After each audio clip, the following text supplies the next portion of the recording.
ចចុះបង្ក្រាបអគារអនឡាញនៅខេត្តបាត់ដំបងបណ្ដាលឲ្យជនបរទេសរាប់រយនាក់សម្រុកចេញពីអគារអនឡាញ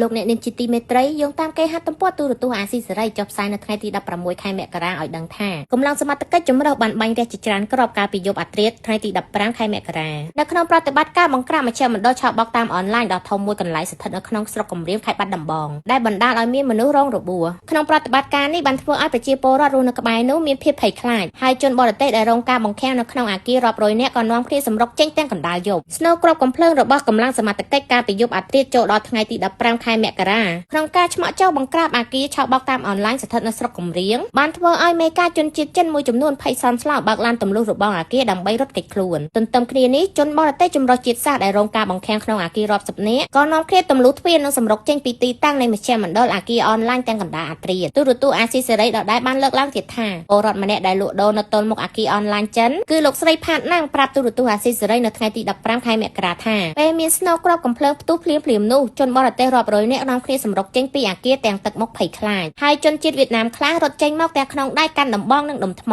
ពលរដ្ឋរូបនេះបញ្ជាក់ថាមជ្ឈមណ្ឌលដែលសមត្ថកិច្ចចុះបង្ក្រាបនេះគឺអគារឆបោកតាមអនឡាញដែលមានជនបរទេសជាច្រើនធ្វើការនៅខាងអគារដោយមានការយាមកាមយ៉ាងតឹងរឹងពីសន្តិសុខហើយរបងជុំវិញនៃអគារភូមិព័ទ្ធដោយលួសបន្លាពលរដ្ឋឲ្យដឹងទៀតថាការលំលងពេលសង្គ្រាមថៃវាយប្រហារឈ្លានពានកម្ពុជាជនបរទេសទាំងនោះត្រូវបានដឹកចេញតាមរថយន្តក្រុងទៅទីកន្លែងថ្មីប៉ុន្តែក្រោយស្ថានភាពស្ងប់ស្ងាត់ពួកគេក៏ត្រូវបានបញ្ជូនមកបង្ខាំងនៅក្នុងអគារវិញពលរដ្ឋបញ្ជាក់ទៀតថាក្នុងប្រតិបត្តិការនេះគឺអាចបណ្ដាលឲ្យមនុស្សជាច្រើនរងរបួសដែរហើយនៅរសៀលថ្ងៃទី15ខែមករានេះកម្លាំងសមត្ថកិច្ចក៏បានបញ្ជូនរថយន្តសង្គ្រោះបន្ទាន់ចំនួន4គ្រឿងចូលបរិវេណនៃអគារអនឡាញមជ្ឈមណ្ឌលឆបោកតាមអនឡាញស្ថិតក្នុងភូមិសាស្ត្រស្រុកគំរាមខេត្តបាត់ដំបងគឺមានទំហំផ្ទៃដីច្រើនហិកតាដែលគេដឹងថាជាកម្មសិទ្ធិរបស់ជនជាតិចិនដែលបានទិញពីអ្នកស្រុកពលរដ្ឋឲ្យដឹងទៀតថាអគារនៅតំបន់នោះចាប់ផ្ដើមសាងសង់ជាបន្តបន្ទាប់ដែលមានកម្ពស់ខ្ពស់មានបន្លាលូព័ទ្ធជុំវិញហើយថៅកែចិនបានបញ្ជូនជនបរទេសចម្រុះជាតិសាសន៍ឲ្យមកធ្វើការនៅក្នុងអគារចាប់តាំងពីដើមឆ្នាំ2025អ្នកខ្លាំមើលលើកឡើងថាជនបរទេសដែលសម្រុកចេញពីអគារអនឡាញនៅខេត្តបាត់ដំបងនេះគឺឆ្លុះបញ្ចាំងឲ្យឃើញថាកម្ពុជាបានក្លាយជាជម្រកអ ுக ្រិតជន